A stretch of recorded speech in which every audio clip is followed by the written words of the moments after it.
problem. If nothing that I say is interesting, just watch the computer. There we go. Okay, well, this session is technically something like a workshop, right? A workshop style, and so I want to have a few moments, pauses during our time to give us a chance to interact.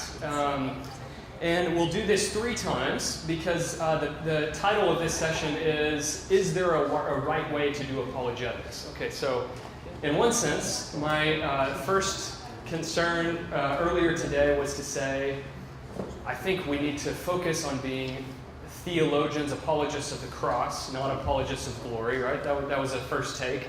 But I want to talk in a much more kind of gritty, on-the-ground sense now about the right way to do apologetics. And is there a right way to do apologetics? No. Okay. There's many different ways, right? And there's many different modes of apologetics. And I want to talk about 3. And I want to give examples, people that I find very compelling as apologists today, that I hope you can look up online, watch their talks, and they can be an encouragement to you as they have been to me. So I want to give you some practical names and resources as well that hopefully you can use. The 3 modes of apologetics that I want to talk about. First of all, I want to talk about a confrontational apologetics. Starting an argument, right? This is an important mode. Okay, number 2, I want to talk about responsive apologetics. And then number 3, this is the one that I'm most excited about, but we'll see how the discussions go. And that is, I want to talk about preparatory, what I'll call preparatory apologetics. Maybe we could call it pre-evangelism, but I'll try to argue that I think actually pre-evangelism, I prefer to call it preparatory apologetics, getting people ready to think that what they're hearing is worth hearing, right? So giving a defense of the importance of the gospel in that sense. Okay, so we'll talk through these 3 modes of apologetics. So let's begin with our first one, and that is with the confrontational apologist. I think that one of the most effective examples of a confrontational apologist that I know of is the guy who couldn't make it, David Robertson. And if you don't know his ministry, I would highly encourage you to look up his website and you can get on his blog roll and you can hear his interviews that he does on BBC and in other forums. I'm constantly amazed by David because I've listened to many public debates that he's done, and I always feel that he's right to the line of being, me getting very uncomfortable thinking this is sounding very debative and angry, but he never gets there, right? So he pushes a conversation, he forces a conversation, but never to the point of being argumentative. So in English, we could say, he argues without being argumentative. And this is an extremely important skill. This is a skill that we see in Jesus' ministry, right? Wherever Christ went, there was a sense in which people felt confronted by his style of speaking, by the content of his messages. And so what I want to do is give us 2 or 3 minutes with, speak with the person next to you, 1 or 2 people next to you. And what are ways that we see people in this context practicing a confrontational apologetic, forcing a conversation to start? What are examples that you've seen or maybe you've been engaged with in this regard? So let's spend 1 or 2 minutes talking about that, and then we'll bring our suggestions together and then look at a few passages in regards to a confrontational apologetic. Does this make sense? Okay. Discuss with someone next to you. I think, probably if you're anything like me, the idea of a confrontational apologetic mode is very off-putting. However, I want to encourage you, if you're in that similar mindset, to challenge yourself, right? To say, what situations am I in? Not to, create a stir for the sake of creating a stir, but what situations am I in that I could raise an objection to something, that I could stop the conversation or change the direction of the conversation so that it would provide a platform or an opportunity for an apologetic. These are opportunities we often don't see because we often don't feel this responsibility, right? But this would be a very helpful thing for us to be challenged to do. In our group, we were talking about the passage where Christ heals the paralytic, right? And it's very obvious that Christ is healing him. We know many of the healings were done in secret, right? He does it away from the crowd. He does it so that others don't see it. And he tells the healed individual to go to the temple, to offer the sacrifice, and to not tell anyone, right? These are these big debated healing stories, especially in Mark, the Mark in secret, right? Why does Jesus not want the word to get out? A good explanation of these is because he actually cares about the person, right? It's not a PR. His healings are not a PR performance, public relations performance. But we have this one incident where he's healing in a very public manner, and he does it specifically to offend the Pharisees and the scribes, right? I mean, he knows that he's offending this individual group. And so, therefore, this mode of apologetics is taking on the role of provocateur, right? Saying something that's going to get a rise out of people for the intention of engaging them in a conversation. Okay, so this is probably our least favorite method, right? Nobody wants to be like this, but it's important for us to challenge ourselves and to see that we do have biblical examples and good, mature Christian examples who are undertaking this mode today. Okay, let's think about this second method now, and that is the responsive method. I think we got a very good overview of this from Alex in the last session, right? That the relational context of apologetics means that, again, we're not bringing an idea into the context and stamping it on each person that we meet, but that apologetics has to be a face-to-face reality where the answers that we're giving are coming up because the question is being asked. So I think we got a very good review of this type of apologetics. Oftentimes in the church, I've found when people say apologetics, this is what they mean. They mean, how do we kind of build up walls against the floodwaters of historical criticism of the biblical text, evolutionary theory, aggressive secular modernity? How do we build up the walls of defense against this stuff? So typically we're thinking in a responsive method. And I think we don't want to narrow apologetics down to this, but this is, of course, I think the mainstay of apologetics. This is why we can be trained in apologetics, right? Because the world is only offering so many criticisms, and there are legitimate responses to each of these criticisms. And so, yes, the face-to-face is important, but we can also take a preparatory role in being ready for these conversations. Okay, the big one I want to talk about, though, is the preparatory. And the reason I want to spend most time on this one is because like the conflictual mode, this is not often talked about in association with apologetics. But I think if we look at the most famous apologists of the last 50 years, this is actually their primary mode of doing apologetics. And let me introduce this mode with a story from C.S. Lewis's life. I had never heard this story until about 2 years ago, and it shocked me, actually. C.S. Lewis, I think it was 7 or 8 years before his death, was invited by the Oxford Student Union to engage in a public debate with a philosopher named Elizabeth Anscombe. Elizabeth Anscombe is an extremely famous philosopher. She actually is from a Catholic heritage. She and her husband were both at Cambridge for many years. She was the primary student of Wittgenstein, right? If you know Cambridge philosophy. So she was the inheritor of his literary estate. And this is extremely smart philosopher, but she also had some kind of Catholic faith. However, she and C.S. Lewis were pitted against each other to argue about proofs for God's existence. And Lewis was taking a very traditional approach, that we have general proofs that we can work from. Elizabeth Anscombe was coming from a Wittgensteinian approach that, no, actually, these don't carry water in a secular society. And in this debate, Elizabeth Anscombe swept the floor with C.S. Lewis. I mean, by all accounts, he was completely humiliated. And this was a first occurrence for him in his career. He had never been completely publicly defeated and brought to a stop in his rhetoric by a debating partner. I mean, we all know C.S. Lewis is the master rhetorician, right, in the English language of the last 50 years. But he was utterly humiliated in this debate. And it's extremely fascinating to see that after, I mean, here's a little theology of the cross moment. After his defeat was when C.S. Lewis said, no more public debates.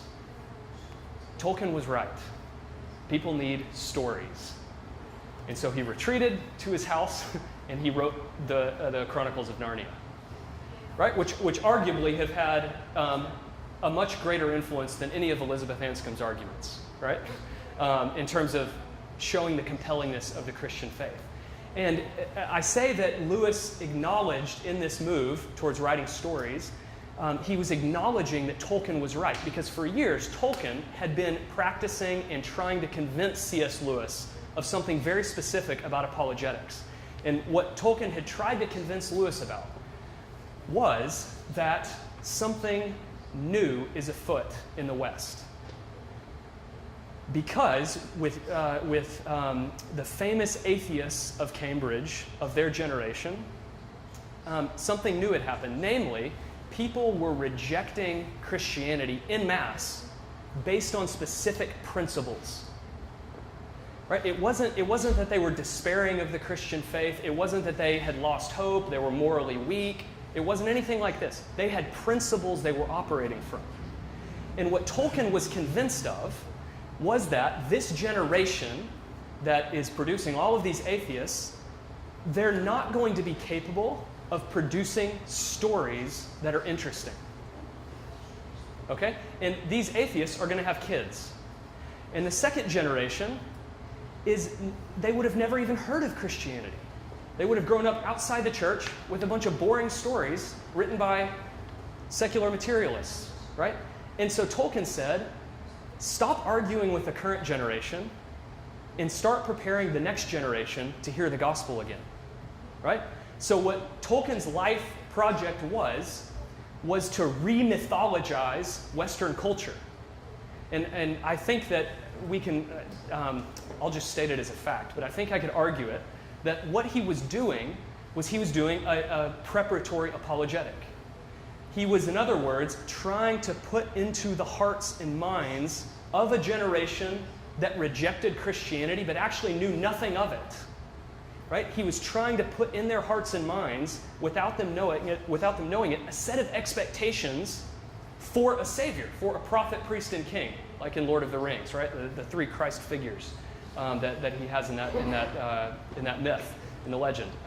And so C.S. Lewis, I think, takes a note from Tolkien in this. And he says, yeah, debating the current generation based on principle, maybe it can be done. I'm not smart enough to do it. So let's go towards a preparatory apologetic. Okay, I find this extremely fascinating, right? And I think it's worth us asking ourselves, in what sense are we called in our day and age to do preparatory apologetics, right? And so I want to argue for 2 or 3 different ways in which preparatory apologetics, I think, is the crying need of the day. Okay. Is this making sense? Yeah? A little bit? Okay. So the first point is that preparatory apologetics, I think, begins with this basic insight, that Christians alone know what it means to be a fully alive human being. Right? Why do we know what it means to be fully alive? Is it because we ourselves are fully alive? No, it's because we know Christ. And Christ is the true human, as Luther said. He's the image of God. Right? He's the true human that God has sent, the fully alive human. And because we've seen this Christ, we have a picture of what it means to be fully human before God. And so the first type of preparatory apologetic, I think, is any kind of work that affirms the full image of God in someone. Right? I think whenever we are interacting with another human being and affirming an aspect of the image of God, we are preparing them to be able to hear the gospel. Okay, and I think this is done in numerous spheres. For example, many people in my family, most members of my family, are in the medical community. Do we have any medical people? Yeah? Okay. Yep. A few representatives. There's this debate in the West on the exact genealogy of hospitals. I don't know if you've ever seen this, but did hospitals come from the temple of Asclepius? Right? I mean, we still have the snake as the sign of the hospital in the West, right? The Hippocratic Oath. It's we have a story that hospitals, care of the human body, came from a pagan environment. However, I think Rodney Stark, a number of other sociologists and historians have argued convincingly that actually hospitals started in the 4th century in Cappadocia with the Cappadocian Fathers, the cosmopolitan monastic movement. Right? And why did it start at that point? Because there was something about the belief in the incarnation, that God teams himself and marries himself to human flesh, that was a basic affirmation of the dignity of the human body. Right? And if we therefore care for human bodies because God says that human bodies have innate and inherent dignity, what we are doing is we are preparing people to hear about the God who took on human flesh and affirmed human bodies in the most clear and total way possible in the incarnation, right? So I think we can think about medical care. If you're a Christian medical professional, caring for another human body is a form of affirming the image of God in someone's life. And so that form of vocation, I think, can be a preparatory apologetic. A second type of preparatory apologetic in the vocational sphere, again, is art. We have a session Monday. Is that right? Or is it tonight? Art? Tonight and tomorrow. Tonight and tomorrow, okay. Art and apologetics, right? The fact that the Christian message is good and it's true, but it's also beautiful, right? And there's something about the beauty of holiness. There's something about seeing God and being drawn to the beauty of who God is that needs to be represented in our apologetic. I think this means that any form of good art can be a kind of preparation for someone being engaged with the beauty of who God is. Right, this is, I think, the reason why in the history of the church, most artistic excellence, all of the museums, they're largely filled across Europe with Christian religious art, right? This isn't just because Christianity was the only religion or, I don't think it's simply a matter of numbers or cultural influence. I think it's also because Christianity itself prizes the artistic sensibilities of human beings, right? And therefore, representing the beauty of human creativity, creating beautiful things, is a form of affirming the image of God in people. Okay, one last example in the vocational sphere, and that is human rights. Human rights.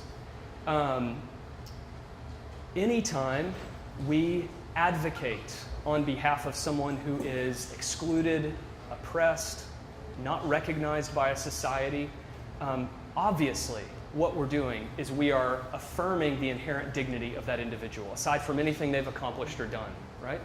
And Karl Barth, Christian theologian, very famously said, when we advocate for justice in our society, we are creating parables of the gospel. Right? We're creating instances where people get a tiny glimpse of what it would mean just simply by the fact of their existence to be loved and to be advocated for. Right? And so social justice, I think, can be seen as a kind of preparatory apologetic. I find this incredibly helpful in thinking about social justice because oftentimes we have in missions circles debates about what's the relationship of evangelism and justice, right? Should we just be purely justice people? I mean, do we accomplish our mission if we do the kinds of things that Jesus once done? Is that his kingdom? Or do we also have to give the gospel? And then you get people from the other side. You don't have to worry at all about people's rights, or just save the soul, right? The soul is eternal. I find this an incredibly helpful way to think through this kind of debate because what Karl Barth is saying is that any time we advocate for someone, we're not bringing the fullness of the kingdom, but we're creating a little window where light can shine and someone can see what it means experientially to be advocated for in the way that Christ advocates for us before the Father. I think this gives us three vocational kind of ideas of what it means to do a preparatory apologetic. So I want to give us a few minutes to talk in groups about this idea of a preparatory apologetic. Raise questions, objections. What's stirring in your mind? Can you think of other vocations that might be seen in this light? So let's spend 3 or 4 minutes talking in groups, and then we'll come back together and close this session off. So discuss among yourselves. You know, many people have noted, why is it that the evangelical subculture has not produced many great works of literature or many, complicated works of art? I think, who was I sharing with earlier? Have you seen these videos that Bono did on the Psalms? I think it's done with Fuller Seminary. They're excellent interviews. Go and look them up. He's talking about how the Psalms are an inspiration for Christian artists. And he talks about, compared to the Psalms, Christian music, he's speaking in an English-speaking context, it's very flat. Every song is the same thing, essentially. But in the Psalms, you have this incredible diversity of emotion, celebration, lament, national triumph, tragedy, displacement. Broken lives, healing. You have every theme being covered. And part of his point is that how have we so trapped, the artistic abilities and said they have to just go in this one groove? Why is that? And I do think one of these key points here is the issue of valuing the evangelistic, apologetic contribution of things like the arts, medicine, quote-unquote secular vocations, right? If we think about these as creating parables of the gospel, I think this is a way that we can raise our estimation of these secular callings in an important way. Yeah, thank you for mentioning that. Okay, excellent. Let me say a prayer for us. Thank you for your attention and discussion, and I hope that we each can, think in terms of our own lives, where can I do better in confronting, bringing up conversations?